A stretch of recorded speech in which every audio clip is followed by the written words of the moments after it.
This is? Wow. All right. Hey, we're back.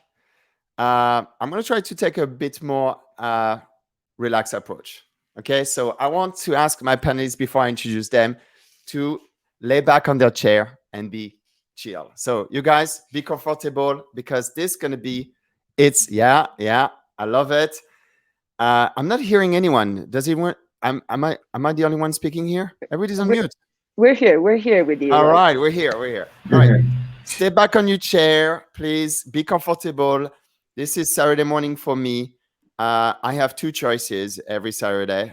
Is either I go play soccer or football with my friends, or hang with some friends and professional in this business and to share tips. And so I really appreciate everybody taking an hour today, especially my panelists, to join us to have this conversation about the cultural impact of Latin music in the world.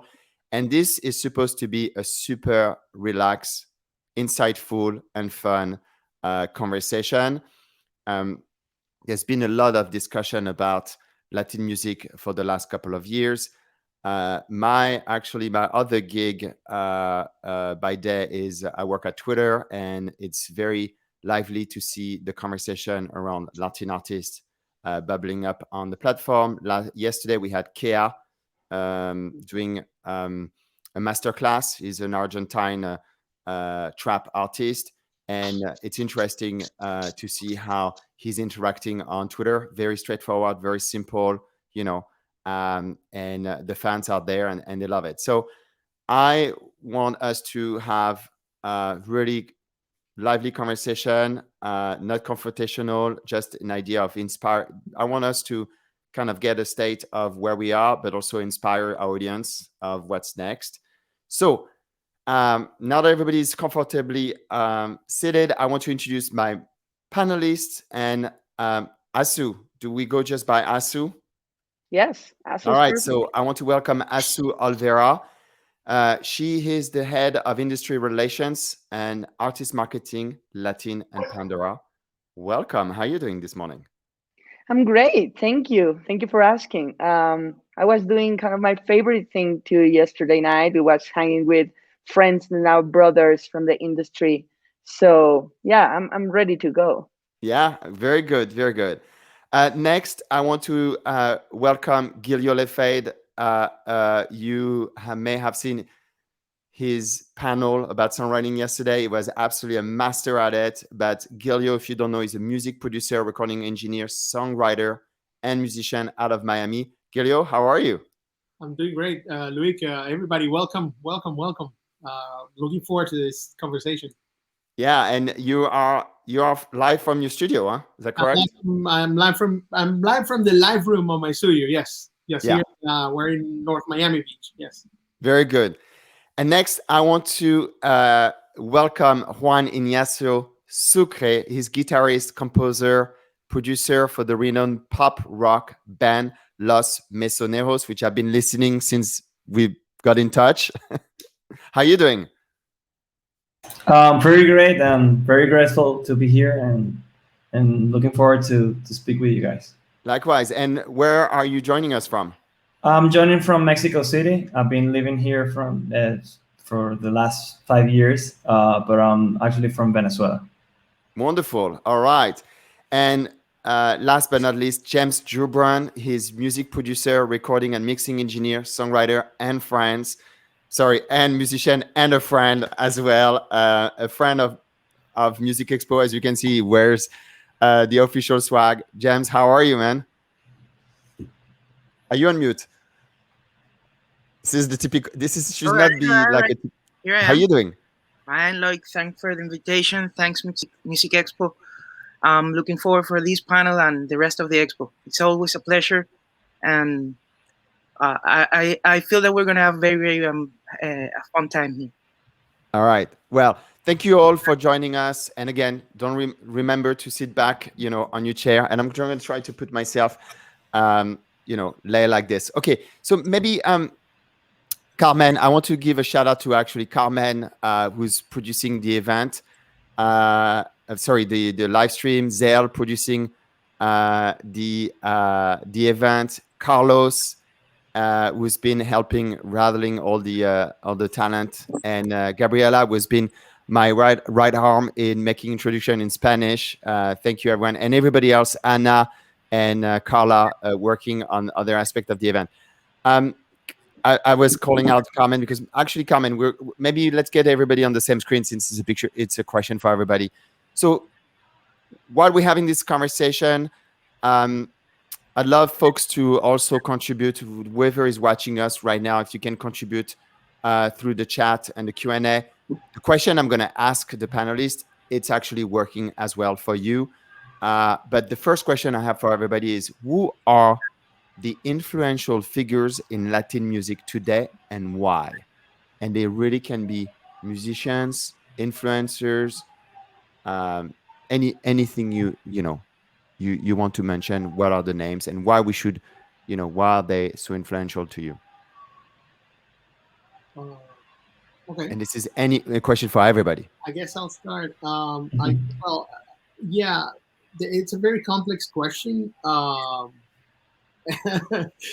think probably the most influential ones on the or my personal opinion is probably the A&Rs that are working now in the different record labels, because they have curated a good amount of music that artists have been putting out, and they have been signing artists, new artists, and they've been pushing the Latin music and all this crossover and everything. I don't think it could have been possible without the A&R. Everybody at Sony Music, everybody at Warner, everybody at Universal, I think they have been doing a great, amazing effort. And in probably smaller record labels as well, like National Records and all these little record labels are also powerful. But I think A&Rs are working behind the scenes, but their work is actually very impactful with respect to this. Also, I think Leila Cobos from Billboard is probably one of the most influential ones. And when we get to the artists, well, obviously the big ones, but we have also artists that they're breaking through that ceiling right now, and they're really good, like Raul Alejandro, Sesh. I think there are a lot of people, Dana Paola, Dini. There's a bunch of artists that, I mean, apart from the Bad Bunnies and the J Balvins and everything that everybody knows. But, sorry, wrong answer. It's a great answer, and I need to say that you're one of my favorite persons now, just to acknowledge the work of the A&Rs. As an A&R myself, a few years ago for Sony Mexico, I want to thank you for this. For the people in the chat that doesn't know what's an A&R, it means artists and repertoire, or airplanes and restaurants, pretty much. But I would like to say, for me, the influencers, the more bigger influential Latin figures in the music today and always are the artists. Without them, the A&Rs, the teams, the labels, we have nothing. So always them first, and then all the marvelous and key people behind them in the platforms, pushing and creating the spaces for them, the managers, the PR teams, everybody else that is a big part of that muscle, giving them exposure and putting in front of the correct people. But I will say first and foremost, the artist. Yes. That's cool. Yeah, I have one thought. I think one of the most important thing in figure in this business are the songwriters, because if you don't have any song, artists they're not gonna sing anything. So they're usually or mostly like working behind the scene or the curtains. So some of them are not well known, but I think they are a key figure in this industry. And yeah, and basically, if these guys are doing an excellent work, the artists and A&Rs are gonna notice, and they're gonna gather all these people, songwriters, artists, and A&Rs, they're gonna hang together and they're gonna promote this kind of songs, and then you hire a producer and all that the steps that we all know. And yeah, basically, it's all the summary is that the song is the most important thing in this industry. Yeah, I can add to that, since you already mentioned almost the whole chain. I believe that yeah, producers are to a very very important link to make all of this possible.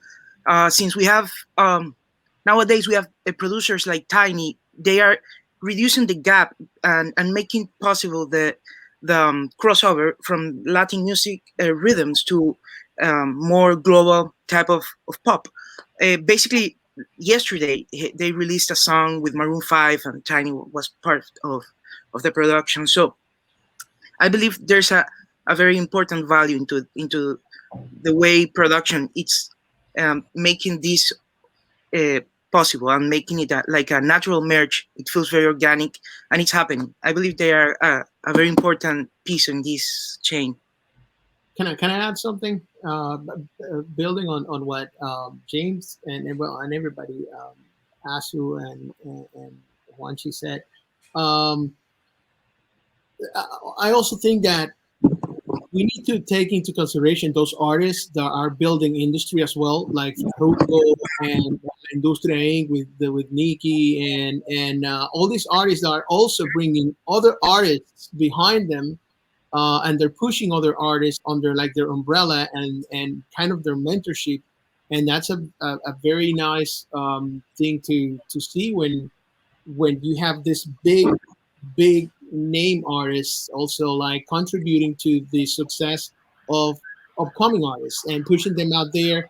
And the more artists and the more Latin music we have, it makes it easier for the American and other markets to notice what we're doing, and that makes it easier for a crossover. But like Mark Anthony with his group and Farruko and all of these guys are also building industry, not only putting songs out, but also like creating, generating space for people, which is good too.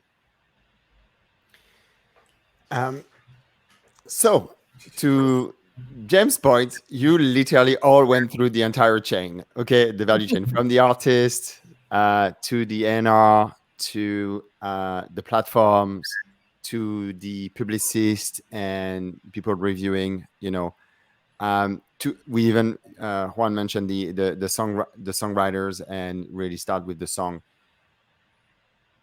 There were a couple of, and thanks for answering the question on the NR. But as an example, if I am an artist today and I have a bit of traction, how do I meet an NR guy or girl? With a song. With a song. So what would be very simple process? Is it you email the people with your song and be like, hey, take a look at this? Is it the artist reaching out to the A&R, or is it more the A&R kind of spotting, Probably it starts when people get together. Maybe you try to work an opportunity with another songwriters, and you expand the possibilities of making the track get into the hands or into the ears of an A&R. And there are some songwriters that are very deep into the industry, and there are others that are like starting to get into the whole system. And the more you write songs with them at the beginning of their career or wherever they are in the chain, if you win the opportunity to sit in the same room with them, you will increase the chances to find your song in the hands of an A&R. That's the way I think that probably make it work. I think there's. Sorry, go for it. Go for it. I think there's a couple different ways, right? So there's some already songwriters or artists that are singer-songwriters that have like a publisher, right? And that publisher will put that song in front of the A&R. The A&Rs were like, hey, I'm doing this new album for XYZ. Do you have some repertoire? And they will put in front like these new songwriters or legendary songwriters, right? And we can like choose and work with the artists together. The other part is networking, right? Being in song camps and like hanging or just being in your community and exposing your music to them. And then like mouth to mouth, word to word, that song or that artist will come to the A&R ears. The other one is the A&R need to be like out there and listening everywhere. There's so many channels now that you can like be guided by the numbers, be guided by the instinct, be guided by a good recommendation, and actually hear about it or hear the song and say like, hey, this actually could be a hit or a fit. Exactly. Going with what Asu is saying, I think the most important thing for an artist, put your music out there. I mean, don't wait for the right moment, because the right moment is now. It's just put your music out there. If you don't put your music out there, if you have a really good project, really good song, and you're waiting for an A&R to just sign you for a record label, that ain't happening if you don't put your music out. You gotta go through the different channels. You have to have a really good product, and by a really good product, I mean don't try to be like somebody else. If you try to be like somebody else, you're just a bad copy of that person. No matter how good you are, that person is always going to be that person. That artist is always going to be the artist. You gotta be you, and you gotta do your music and put it out there. That would be my advice. Yeah, and I can add that like a more independent perspective. Since that's basically my background. I don't have any contract with any label or anything. I don't have an A&R. So basically, what we do in independent artists is writer music, record it, and then promote it. And basically, by that, people are gonna like it if it's good, if it's relatable, your music with the people. And then you're gonna bring the attention of maybe people from the industry, A&Rs, like guys from venues, that producers and promoters, and whatever those, and also like creative teams. They're gonna come near to you and ask you for work with you and collaborate. So basically, the main message here is what Guillo said, that you have to have your music out there, and people are gonna start noticing. So basically, is put your music out there. So I listen to you, and there's and you're all professional and you all do this all the time. I'm gonna try to distill it to someone who's totally new and starting from scratch, because it might be a bit, there's a lot. So the first thing is get your music out there. Yeah. Okay. Number one, you get the music out there. Well, create good music. Create your music. And there's a lot of ways now, and that's something we can talk with Asu in a second. But there's easy ways to get your music out there. Production now, you can record at home, on your computer, or if you have your equipment, you can do it. Now there's amazing tools to collaborate remotely. God's sake, we're doing this like in the comfort of our own places. But it's really getting your music out there. You distribute. You can be on many platforms, Pandora being one of them. And we'll talk about it, Azu, because Pandora is an incredible place for discovery. Mm-hmm. And so there's no excuse to that to get your music. You can get your music as an independent artist. It's pretty straightforward to get your music on Pandora and other services. So one is get your music out there. Second, I heard networking a couple of times. Either by I heard two things. I heard collaboration, so with other songwriters, other producers, but also I heard networking. And that's the second. Like coming to an event like this, it's a great way to network. But what are the other ways to network that you think of for someone who's trying to break into this? What would be some good networking opportunities? Well, there are different associations and groups out there. You can become a member of the Grammy, for instance, and then just like network through that network. You can like some PROs also like the rights management organizations like BMI, ASCAP, all of these guys. they do like summits in which they put all like their songwriters together and they to collaborate and they do that type of stuff. And definitely, I would think social media is like the Social ultimate. media.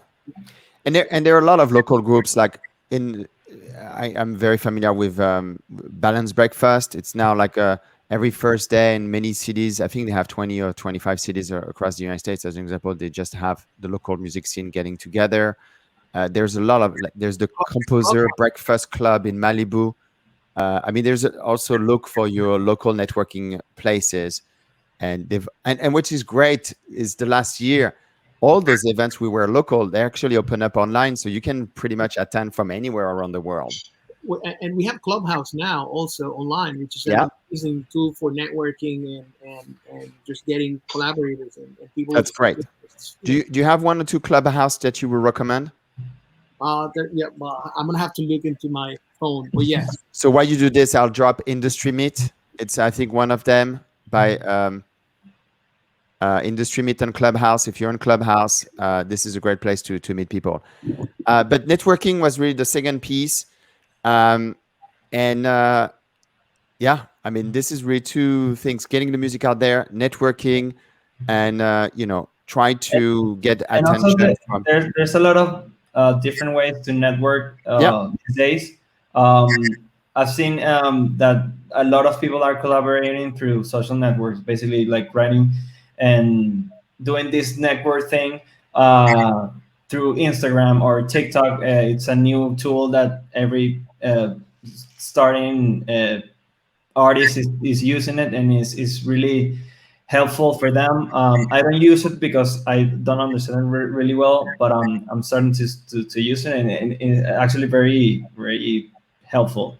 And the other way is also from an independent and rock artist, going out to these rock clubs. But first you have to have music out there. So nobody's gonna notice you if you don't have music out there. But music out there, I also mean like have your face out there, like in videos and photo shoots and all this stuff that are really important, that usually are ignored if you are more focused into the music per se.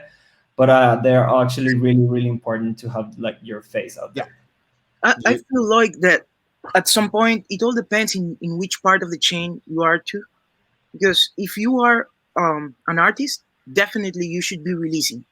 It doesn't you shouldn't stop. You should be doing all of your efforts to release. If you are a songwriter, then you should be collaborating with producers. But if you are producers, then you should be collaborating with artists, because they all complement into the system. So because if you are only a writer, then you will have to do something to put your music out. You need the channel, you need the final product, the artist. So it all depends, and definitely the more you open to share with people in the industry, there will be opportunities. And I believe that collaboration is the most important part of it, because with that word, it doesn't matter where you are in the chain, you will always gain a chance. You will have a chance to show what you do. That's it, the important thing. And releasing, obviously. Yeah. So I'll wrap this. It's really collaboration, and release your music, collaborate as much as you can, and network, and leverage some of the social media tools and networking events. And TikTok is really, really a great suggestion. One, we have actually a session, I think in an hour or two, or the next one is about TikTok, all the best practices. It's an incredible from TikTok themselves. We were lucky that they joined us for the event, because we know it can really be a platform to launch new artists. And I like, if may I add a little bit, just as James say, is we're like an ecosystem. So don't be afraid to be out there and make community. Don't hold back. Just be out there, or out there means out there in the bar hanging, or in all the social media tools, the digital tools, and be out there. Just make noise, speak, chat with the people, Doesn't matter if it's another artist or a big producer, just try to be there. Try to find your own community and be part of it, get involved. Yeah, totally worth it. So Guillo just dropped the just drop. If you're on Clubhouse, there is a group called Industry Swap Meet. And this is a great way to network. They also have a ladies' night, which yeah, I've seen it. Question from the audience. That would be a good transition to the next questions. But question from the audience: what examples of Latin music have you seen in non-English and non-Spanish speaking countries? How does it feel? Salsa caliente del Japón, bueno para gozar. Ra. La banda de la luz. La orquesta de la luz. Orquesta de la luz. Yeah, La Orquesta de la Luz is a salsa, is a Japanese salsa band that they actually sing in Spanish, and some songs are in Japanese. But it is a huge success in Japan. It's just like crazy. And we're not talking about Bad Bunny. No. We're talking about Japanese dudes. Roots, salsa roots, traditional. Yeah. Salsa like Fania, like all the way Fania. Like it's incredible. It's insane. It's amazing. Yeah. It's amazing. Yeah. Anyone? Any other? All right. So we have another question from Josh Huff. During pandemic, I got more and more into finding artists doing the Twitch streams. Do you see that as a valuable time spent for the artist? Yes, totally. Definitely. I was yesterday watching a Twitch from what's his name? I think it's Ian Kirkpatrick, which is the producer of Dua Lipa and songwriter for this big artist. And I actually learned a lot from him. And he was like revealing all the tracks from I don't remember the song, but like track per track, we listen like the bass lines, the drums, the vocals, and everything. And he had like really small, really a lot of details from the mixing and from the songwriter and from everything. So I think it's a really valuable tool right now. And also monetizing Twitch is quite of a really good tool that artists have. Like you can monetize your streams through Twitch, and it's apparently I haven't done it yet, but apparently it's really easy and it works better than other platforms. So a quick note on Ian Patrick, and I'm not supposed to do that because I'm the moderator, but I started watching Ian Patrick as well, Kirkpatrick as well. What's interesting about him is he's actually a very introvert person. You know, he's very reserved, and the fact that he's like streaming for hours, you know, on Twitch is, you don't have to be a camera showman or showwoman to be on Twitch. You can be just this very reserved but very talented person and just go on and, you know, sometimes he just chat or, you know, interact with the audience like a normal guy. And it's very, very, that's an aspect that I found from Twitch that's very different from, as an example, YouTube, where it's more like to the point, very punchy. I would say more, you know, in your face. So that's a great example. And yes, the monetization on Twitch is also a nice bonus. And a lot of artists were able to I don't want to say to recover, but at least make up for the lost revenues, because a lot of them were not able to tour, as an example. Yeah. All right, we're going to switch gear here. And but great question, Josh. Thank you. So Azu, I wanted to ask you a question specifically about Pandora. You know, and the consumption of Latin music in the United States grew faster than any other genres. But can you tell us what are the most popular genres, artists you see on Pandora, and what other regions do you see growth? It sounds like Japan is an area, but yeah, like you see, you know, we're talking here, but you have access to the real information. So well, although Pandora is just US based and a US platform, okay, we know what's happening in the rest of the globe. So yes, definitely Asia, definitely Europe. There's like big booms that are starting to happen, and that started happening like years ago. But right now, Latin music hasn't found a ceiling yet. Still growing, and I think it's here to stay and here to keep exponentially growing. In Pandora, we have like mainly like over all the genres, like I would say hip hop, pop, and Latin. Those are the three genres that are always having like a lot of consumption, over indexing all the time.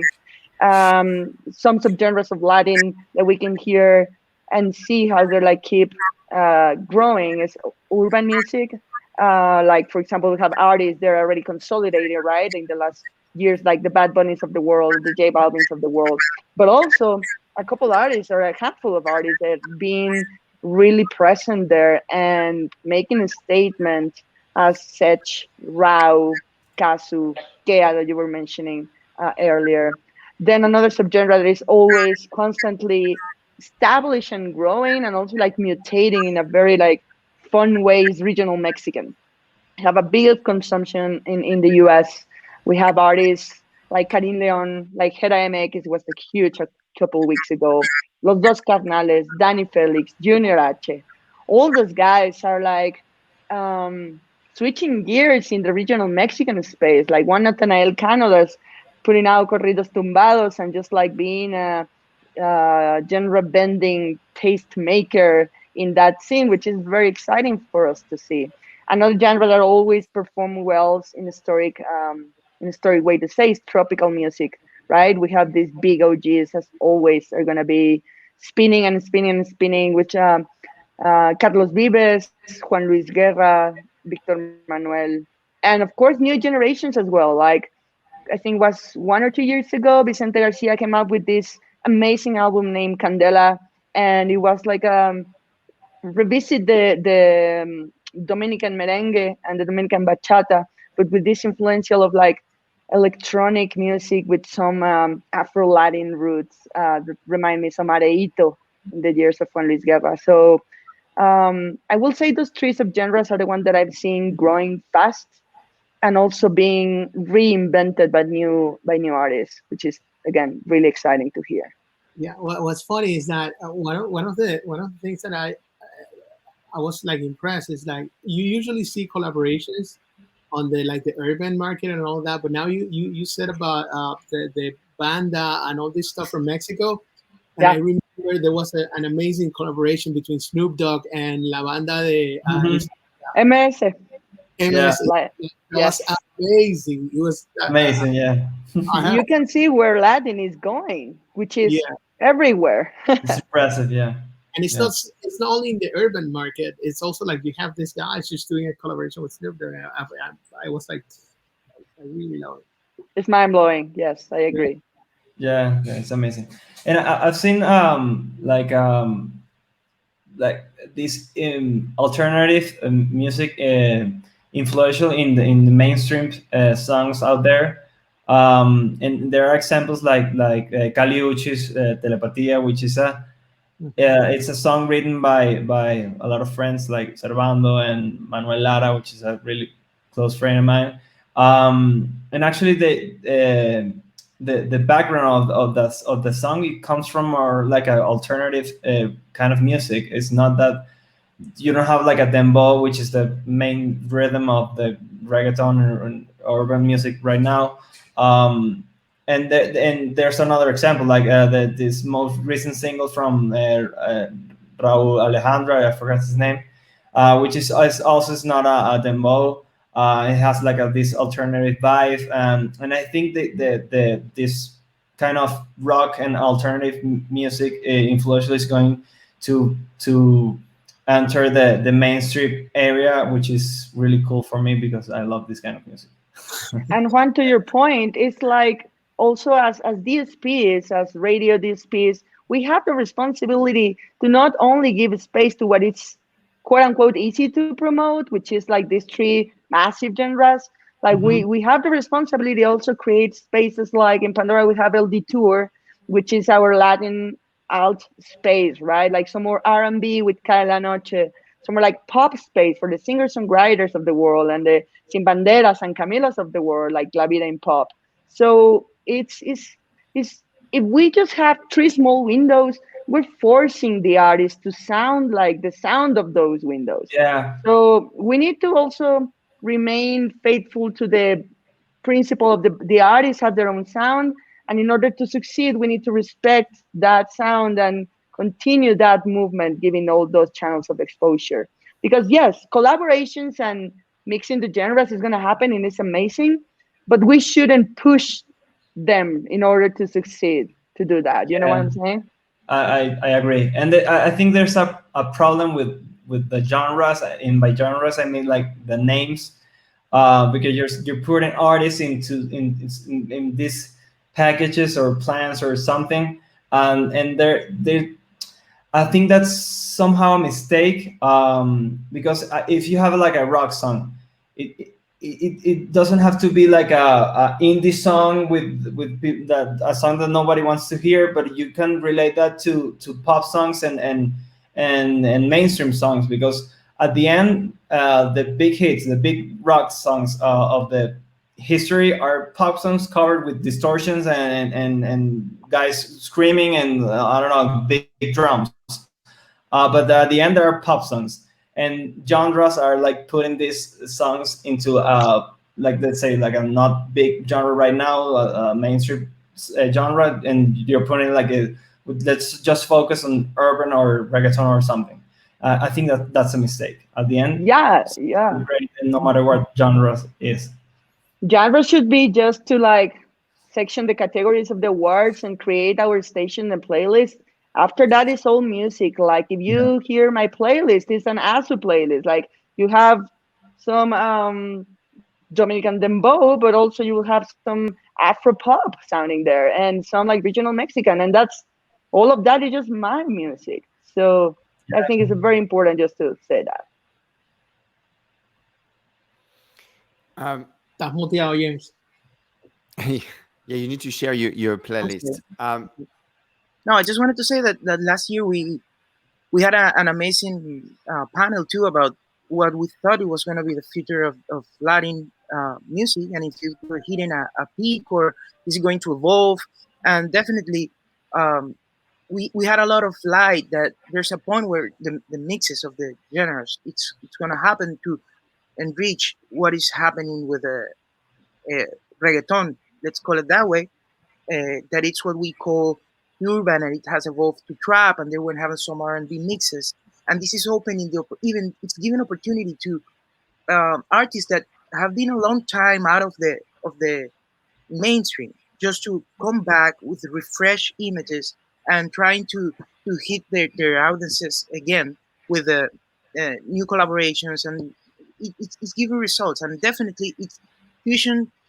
I feel that it's a natural process because now it's been asked by listeners. We have explored too much of a very rude rhythm pattern, and now it's getting evolved to all of this, that it's going from frontiers. It's transcending to the whole globe, and I feel that it's a very positive impact that we're having through the whole process.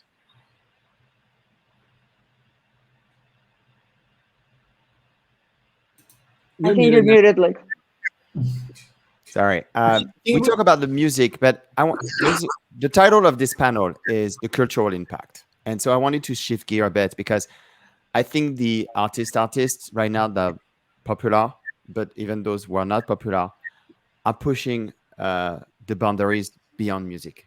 Their influence is beyond music. So, what the artist impact goes beyond music, and someone like Bad Bunny, as an example, is breaking the norms. J Balvin talking about anxiety in his documentary on Amazon. Are there any artists you work with who also go beyond music, and why, or that you admire and they go beyond music? And they're pushing. They're really pushing. From a societal aspect. I believe a lot in artists. Sorry. No, okay. I feel like artists pushing the boundaries out of the music is not new. Okay. Like the music it's a translation of what is happening in your world at that point and that moment. It's an expression of what is the society at that point. In '87, the movement of Rock en tu Idioma in all Latin America was a total contestatory movement against the government, against the society as it was, the repression. So I think that's been happening. Like music of revolution from Cuba is happening forever, right? Like at this point in 2020, 2021, of course, like that music has been translated to reggaeton artists and pop artists as well. Of course, we have, as I hear someone mention, like Ricky Martin making statements. Of course, we have Bad Bunny getting in the U.S. and saying, "You, President Trump, are the president of the racism," and we have all these movements also in Latin America. Influenced by artists going to March Day, like Residente, like J Balvin even pronouncing after he was like criticized because he wasn't getting political enough. So it's like this part of expectation of like, yes, music is entertainment, but music is also a way to say things and translate our own reality. And what I like about what you said right now, Asu, is that there has always been the figure of this artist, which is like the protest artist, like let's say, like I don't know, like Bob Dylan or Peter Seeger or Silvio or any of these guys, right? But the cool thing about what's happening now is I think the artists that are trend setting, like Bad Bunny, like you said, and these artists, they're not necessarily like protest artists. Like their music has nothing to do with politics. Their music is but they're still human beings with beliefs and all of that, and they know the power. They know, but Bad Bunny knows that the moment he puts those sunglasses, there's millions of people trying to look for those sunglasses in Google. I'm one of them. And then why don't use their platform to also do some good? And I think that's where the real cultural impact is happening, because it has happening always. Like you said, like Louis Armstrong, he was not a political artist, but he was banned from the U.S. for his political opinions for some time. There are a lot of examples, and in the Latin industry, being that we're coming from countries that are turmoil all the time, I think it's marvelous. It's amazing that these artists are actually doing their part, not with their music, but with their platform that the music gave them. So yeah, I think that's very interesting. I kind of wanna ask, like, Juan, how is a little bit, what's the line, right? Because we expect like you guys as being like influencers and persons that people follow, not only in social media, right, but actually follow. And what you guys say is translated of as true, as a very important and grounded position. So you guys have all this power over people. Where is the line that is like, hey, I'm an artist, I'm a musician, I'm just trying to here to share my music, and what is the line of responsibility to actually, like, I need to take action or pronounce myself in some political situation, right? Like, what is that balance? Okay, yeah, this is gonna sound this is a really difficult subject to any artist. You don't have the obligation to do that. That's the first thing. If you do that, it's because you really want to do it. So that's an important thing to take away. The other thing is that how to put this? Okay. Yeah. Basically, it's really difficult for the artist, and once you go bigger, everyone is expecting you to say something about one matter or subject. You don't have the obligation for that, but everyone expects to do it. Because you have the platform and the media to do it. And also it's dangerous because people with a lot of followers and a lot of, with a big audience have a lot of power, and you can also send the wrong message, and it's happening out there. They're taking the wrong message, and also in these days people are taking out of context everything you say. So you have to be very, very, very, very careful of everything what you, and also there's, because of that movement, a lot of artists prefer to stay quiet, because everything you said out there, it's gonna take it to somewhere else and take it out of context. So that's why there's a lot of artists that are talking a lot, and there's a a lot of artists that prefer to stay behind the curtains in that kind of a way.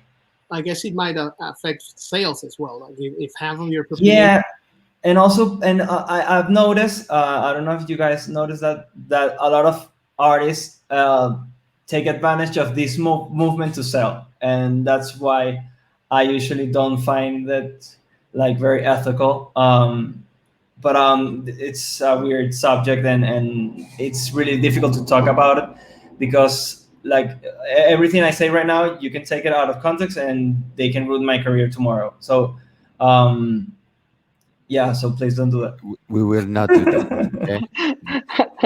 I guess there's a ton of fine lines between obligation and responsibility, and like express yourself and like being expected to express yourself. Yeah, and once you go bigger, it's difficult. And Asu, I want to thank you for asking a question. Thank you very much. If more of this. Yeah, actually, if there's any other questions you think you've been thinking of that you want to ask each others, this is a good time. I wanted to say something, since this is the cultural impact of Latin music in the world. I think it is important what you were saying before about not only impacting in terms of music, but in terms of culture. I think our music has put the Latin world in a very diverse. It has shown up a very diverse part of our Latin world, because you have people like I don't know, Pablo Vittar from Brazil, which is a trance artist, and it's doing really good, and it's collaborating with American producers, and his music, her music is sounding really good in the clubs and everything. So it's really amazing to see how the whole aspect of the diversity in the Latin market is also going out there and making an impact. And Ricky Martin, like all his work that he's been doing, all these artists are also what is it supporting these communities that also were left behind at some point, especially like in the Latin market. I think we didn't have much representation of the LGBT plus community there, or so I don't know. It's a very important thing. It's like for me, Latin is not Taco Tuesday anymore in the States. It's something that goes beyond that. We had Selena, we had all these great people from the beginning of the century, like Dizzy Gillespie doing Manteca and all of that. Like we have been always here. Like salsa was created. I mean, I know this is going to be controversial, but salsa was created in New York. It was New York. Yeah, salsa comes from New York. There's no doubt about it. Mm. So we have this Latin influence, and now we're kind of regain or gaining power, and you see that very influential people are in very influential places. We have people in Congress, we have people everywhere, and not to be political, but that shows that our culture is actually having an impact in the world and in the society that we live in. So In the Heights, like Loïc just said something. In the Heights was released this weekend, and I'm looking forward to seeing it. But I'm pretty sure that definitely, I mean, we will have an impact here. We're having it, and I hope this continues. I think there's a question there. And I think that the Latin culture, not just the Latin music, the Latin culture is always very attractive everywhere around the world. The colors, the textures, the flavors, the sounds. Everyone wants to have the best friends be in Latin and come to our countries and quote unquote appropriate from themselves that culture. You see it in the music, like even the biggest hits today, they have some Latin beat around there, you know. So I think it transcends music, although it's explained in music, right? But it's all these, you know, rituals and culture that everybody around the world finds that very attractive, very seductive. Yeah. Before we jump to the question, I I want to ask, hearing the term Latin music, what does it mean to you, or what emotion you get out of that? It's a weird term. Yeah, it's a weird I term. believe that the Caribbean flavor, like when you talk about what is happening with vallenato, and when you are having these mixes with the reggaeton, and you are adding some percussions from traditional, because at the beginning reggaeton hit very hard because it was fusion with salsa and with other rhythms, and probably that moment where you share and you dance and you have these flavors mixed, it's what gives Latin presence, since we are very uh, the whole Latin concept, it's most part of it's about mixes. It's about fusions of many places. Like you have a lot of African influences, and then you have with this very rich type of rhythms, and that's what it's adding to the to the music that we know as pop, and it's what makes it so exotic. I believe that it's exotic part of it with the percussions, what gives that flavor.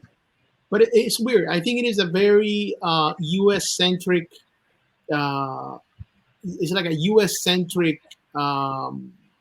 definition of music is, because I mean, why Dizzy Gillespie is not Latin jazz if he was doing Manteca? You know, like why it's like, I don't know, like if like funk music, like George Clinton and the Funkadelic Parliament, there were like 10,000 congas on stage. Yeah, exactly. Well, So it's that. that's true. Why is that not Latin music? It's I don't know. It's I think music is music because there's no Anglo music. Like, oh, these are subgenres of Anglo music: pop, rock, and Latin music, and we also have Latin rock. So what makes it Latin? Yeah, Because it's weird. sorry, when you think about Latin, you think about Latin America. You're not thinking about Europe. You're not thinking about Portugal. You're not thinking about Spain. That's also Latin stuff is coming from. So I don't know. It's a very weird term. Yeah, there's like a I don't want to destroy the name of the whole. Yeah, Loïc is Latin, for instance. yeah.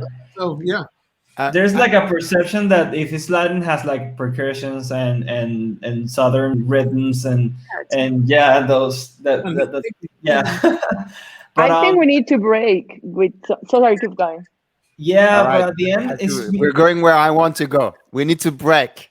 yeah. We need to At the end, I think it's music just made in a specific language, which is a language that comes from Latin languages, idioms. I don't know what's the right word, but because if you talk about Latin rock, the first thing that comes to your mind is like rock with percussions and congas and tumbadora and those stuff. I think this is just like an opinion and a perception that I have from that, but actually it's not that.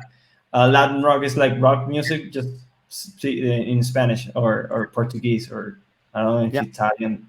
I mean, rock exists in every country. It's just Yeah. you sing it in their own language. Mhm. And before we finish, I see a question by Maria Fernanda Carrillo. She said, "What do you think about music being more explicit?" Very quick answer for me. I don't know. It's totally unnecessary. Totally. Okay, what do you think about Bad Bunny when he's very explicit? That's cool. That's very punk rock. I think art and culture are explicit sometimes, and some others not. Exactly. You don't gonna take a picture of a like maybe for you it will be a very gross and bizarre naked picture, but I think it's expression of art is that sometimes it's complicated because it might seem unnecessary or some like scenes of movie that what I need to see that violence. I don't need to. But you know, like I think it's a matter of also like respect and the expression of the artist per se.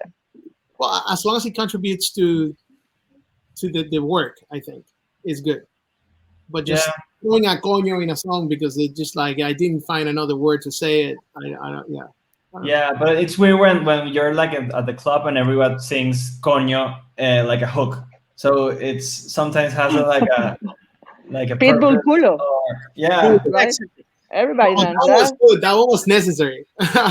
Which one? Culo, The Pitbull. Pitbull. Ah, collab? yeah. Yeah, everything with culo works. Yeah. At the end, it's art. I mean, whatever you need to do to transmit the emotion that you have in mind, it's a valid thing. Mhm. Maybe it can feel like it's not necessary, but at the same time, it's his way to manifest what the artist want to express. So I don't see any trouble with that particular. Yeah. There's no rules, basically. Comment tells us we're at time, so I wanted to thank everybody for today. Really appreciate the conversation. We actually took curves, which I love. This is what it's about. So again, please drop a 1, 2, 3, 4 for our panelists if you enjoyed the conversation in the chat. James, Juan, Asu, Guillo, thank you so much for spending the hour with us. This was very insightful. Actually, it was as not necessarily an expert, but as someone from the other side, I learned a lot of things. And perspective. I remember that Latin music is about fusion. James, this is another good soundbite. Latin is going everywhere. That was also a very good soundbite from Asu. So I hope you guys you enjoyed this panel. We're going to take a short break. Thank you, everyone. Have a lovely rest of the day. I think most of you're off the hook. Juan, Asu, was great meeting you. Thank you so much for joining us today. And James and Guillo, I think we see you a bit later for the Yes, for mixing the mix. feedback session. Beautiful. Bye, guys. Thank you. Thank you so much. Bye, guys. Bye.